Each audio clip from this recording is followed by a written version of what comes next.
Hey, it's Brian from quantlabs.net. I just wanted to show you what will become the nerve center of the entire system that I'm building out. Basically, what we're going to focus on is the watch list. Okay, I've added a new table to my database, the test database or test schema. So I have a new watch list. And basically, what it contains is the long, the short. Those are the symbols or the ticker IDs from Yahoo. The long and the entry, as well as it'll calculate the spread between these. Now, these are the current at the time that they get added to the watch list. These are the current closing prices of both the long and the short. We do a spread calculation. And basically what we're doing then, from each week out, we do a calculation on the long and entry of the current each week. Then we calculate percentage of the change in the spread. So we track that for 8 weeks. Don't you hate when that happens? So, like I said, we're going to track that for 8 weeks. And what this enables you to do on your spread is that you're able to track if there's any choppiness on the pricing action over those 8 weeks. Now, I'm choosing weekly. It's a pretty good frequency to check on the watch list, maybe at the end of the week, and then I'll set up new trading opportunities for the Monday morning. So that's what I'm looking at, and probably most likely, if there is no action taken in terms of taking any entries or positions, that pair just drops off, because it should happen within 8 weeks. Otherwise, you're just going to gunk up the watch list with a lot of position or trading idea pairs that may not ever happen. So you got to filter it out after, let's say, 8 weeks. So that's what I'm thinking of doing that. So let me just show you the actual data. So I'm in Postgres Admin, PG Admin 3, I guess. So what I'm going to do is I'm just going to show you the data. Hopefully this will work. Where's my query builder? That doesn't matter. I'm going to just do that. Nope, you don't want that one. Previous. We had a selection. I think it's this one I want. Yeah, maybe that's the one. So here's the data. Okay, so what we've done is, this is all, some of it's garbage data, some of it's real data. But I've created 2 trading pairs just for testing and development. So I'm going to watch classic pair trading just for, again, testing purposes. We've got our long on Ford and GM, long and short. We have, like I said, our reference of the long, the short entry, the spread, and then from that week out of week 1 to all the way up to 8, we track those spreads. And each week, so we keep track of how many weeks we're keeping track of. And we also keep track of the percentage of that each spread, checking back against the referenced, which is at the beginning of when it was added to the watch list. So that's how we break it down in this table here. And then, like I said, we got one pair as a trading idea, another testing trading idea between Pepsi and Coke. So we have the same data, and what we're going to do is I'm going to run you through the script. Now, again, this is my internal system. This is the watch list, script basically. And what it's going to do, it's going to do a query against the database, and it's going to cycle or iterate through each watch list in that table, the watch list table. So there'll be 2 rows it'll go through. So what it's going to do, it's basically going to calculate the spread. No data gets inserted yet. This is just premature development, I guess you could call it. So it will, like I said, it'll go through the data, and then let me just see where we're at. And like I said, it'll iterate through each row of that watch list table.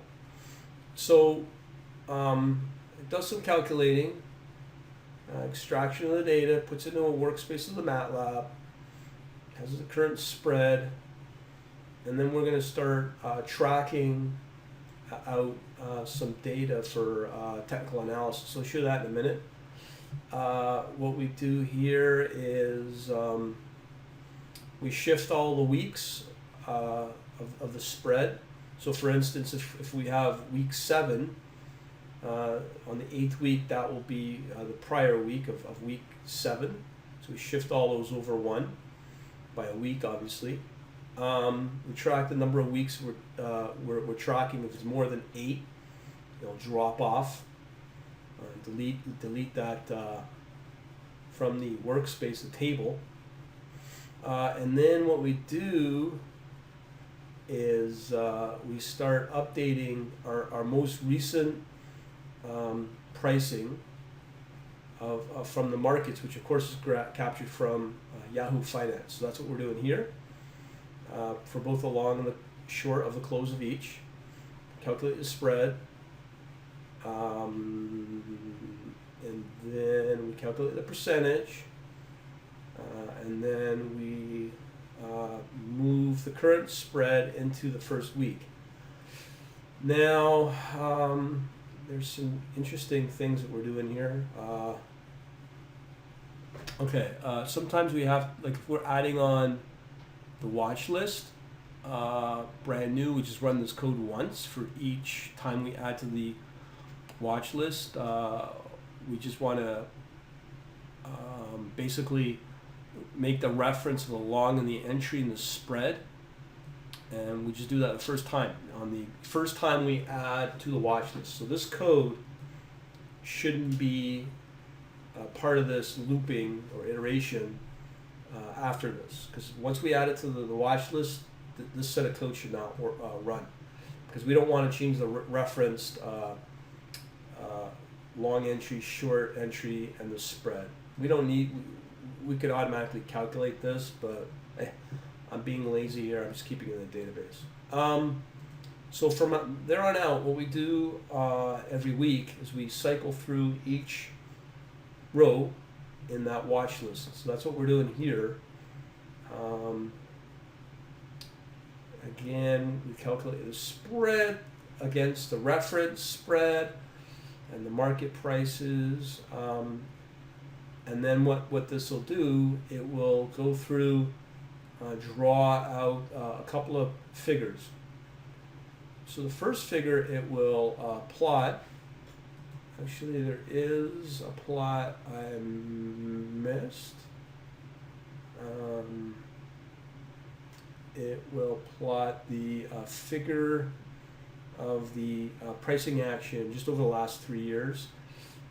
This one, where was I before? There's a trend line here. So we'll generate 2 trend lines, one for the short, one for the long, and I'll show those in a minute. And then those are again over the last 3 years.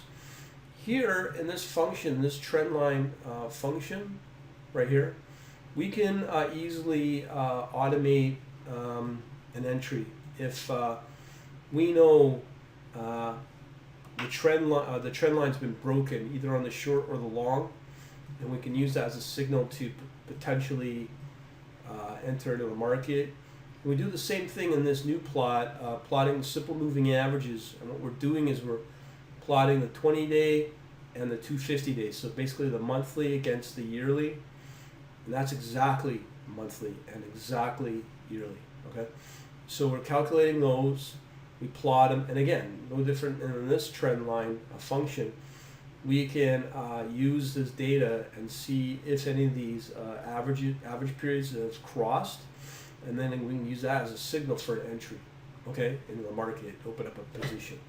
So let me just run this and show you what I mean. Now, what I want people to understand is that there's been a good trend up for the last, maybe a year or two, maybe even 3 years. But this week, the markets have just started to tank, being in October 2014. The markets have started really dropping off over the last pretty well week or so. So you'll see that in the charts. And again, we are using Where's my data? We're using these pairing trades. The first one's Ford against GM and Pepsi against Coke. Okay, long and short of each. Let's run it. So let me show you the first set of charts or figures or plots. So off it goes, grabs the latest market data. So what do we got here? Okay, so this is the first chart that I mentioned. This is just the pricing action between the two of the Ford and GM, and then we have in there a little spread if we wanted to plot it. Let me just see if I can actually zoom in. No, it doesn't look like it. So we have that, our second plot, or second chart. This is basically the trend line of Ford. So you can see that there's been a trend line going up, and then up until this point it started to drop off. Now I can easily change these chart lines if I want, but these are just physical days out from the last, I think it's the last 3 years. Okay, so that's the trend line of Ford. So what I'm looking at, if there was an upswing on this trend line, we know that that's probably a buying opportunity. But maybe this should readjust. So I may have to, it's part of the testing phase where maybe I might need to just do the last year, it's the last 3 years. Because obviously this is not detailed enough to grab that proper trend. But I'm just trying to show you what we can do here. That's the second figure. This is the third one. This is the,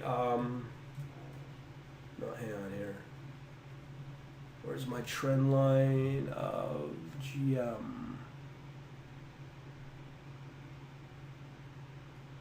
And so I think this is the trend line of GM here. And that's no different than the Ford. And then this is the trend line, sorry, the moving averages now of the short of Ford. And here's the simple moving average of the 60 and the 20 day right here.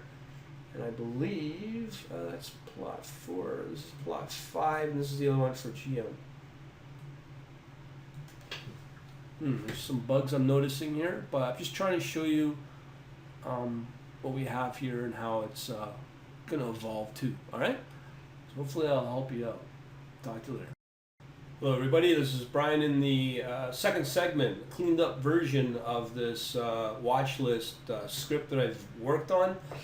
It's kind of primitive, but it kind of works. It generates 5 signals for the long and the short and a combination of the spreads. So in my database I have a watch list that I've shown before. I've been running a couple of tests, just running at weeks 7, and some other information that I've shown you how this works. I've walked you through it. I just want to show you the signals and the cleaned up plot. So I've got a breakpoint right here in the script. It will break after if it should or shouldn't add a position for that pair. So that's using a spread signal, a combination where they all have to line up equally to being true to have the position added on. So what we're looking for is all these to be true at a spread signal, where I'll show you that in a second. The long trend signal, that long trend chart I showed you, that's basically the current price has to break through the trend line. The short trend signal, which is the short where the short price has to break through the trend line. And then of course the same idea of the SMA, the simple moving average of a long, where the short term SMA, simple moving average, long, breaks through or is greater than the longer term SMA of the long. Okay? And same with the signal for short as well on the SMA. Okay, so let me first show you how I'm doing the spread signal code. It's real easy. what I'm looking for is I have it cycles through. It basically will cycle through the whole database of what's available in all the rows for the watch list table. It will go through each week of the spread. So we got 8, 7, 6, 5. Very basic way of doing this, and it just has a calculation of number of signals of total. So it increments itself if the spread is greater than 0, and basically what I'm looking at, so if the spread is negative, obviously it won't be a positive signal. So if you have you have 8 weeks. So let's say this is just pulling this out of basically my ass. If you have 6 out of 8 signals for the spread over the last 8 weeks, and 6 of them are positive, then we consider to buy. Okay, we just add that. Yeah, maybe we should buy. Momentum's behind it.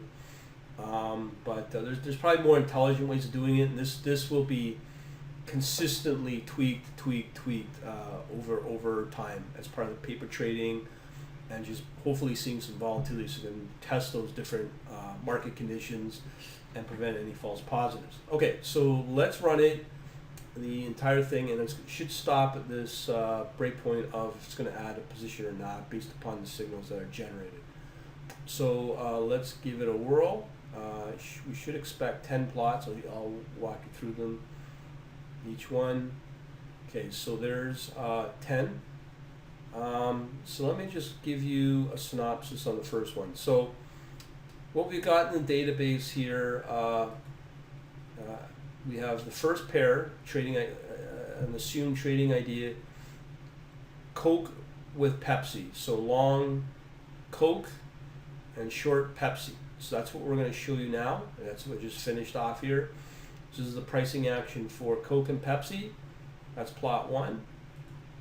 Plot 2 is a trend line for Coke. So as I said, if you have the current price greater than this trend line, that's a buy signal.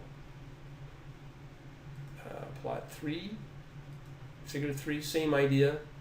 If Pepsi, the present, is greater than the trend line, then it's a buy signal. Figure 4, the moving average. So we have a 60-day versus a 20-day. If the 20-day is higher than the 60-day, then we know that that's supposed to be a buy signal. That's again for Pepsi. So Coke, same idea. And then we get into the Ford versus GM. So Ford's the long, GM's the short. It would be plot 6, I believe. Okay, so again we come back to the spread price action. These are the current prices, and down here in the red is the spread. Again, this is just the original version, so it will have to be applied. So we have our current price less than the trend, so that's not a that'll be set at false. Same with the GM, where the price is less than the trend. What plot are we looking at? So we're on plot 9. Same with the short 20-day versus the 60-day moving average for GM, and then of course the very last one, which is Ford. Okay, so you can see this is the pricing action of the last few days as of October 11th. Okay, so that's that. Let's go back into our code. So let's see what we displayed. Don't add position. That's for the first round. That's going to be on the first, I believe, the Coke and Pepsi. We'll just see, do a continue here. And then we have here, I believe, don't add position. So that's generally how this works. So the next step is, because we are now, let's say we do have a position that gets entered. based upon all these signals. What will happen is I'll need to remove the trading pair. Let's say Coke and Pepsi were entered new positions. We have to create a new table and then allow the position to get managed maybe daily on various other conditions to see at what point when the position's put on when we exit the trades. We have to manage that as a separate process in a separate script. So I'm going to be putting that together. But generally, in a primitive way, this sort of could work for now, and refine it as time moves on for this watch list process. And as usual, I can create a Excel spreadsheet out of this pretty easily, and all the charts that go with it, or a report, or whatever. But that's going to be part of my reporting service moving on. And this particular watch list process will be run weekly at the end of the week. And then when there are positions put on, those will be managed with a separate script and run probably every day. All right, so hopefully that will get you all excited that we are getting there. And yeah, let me know what you think. Talk to you later.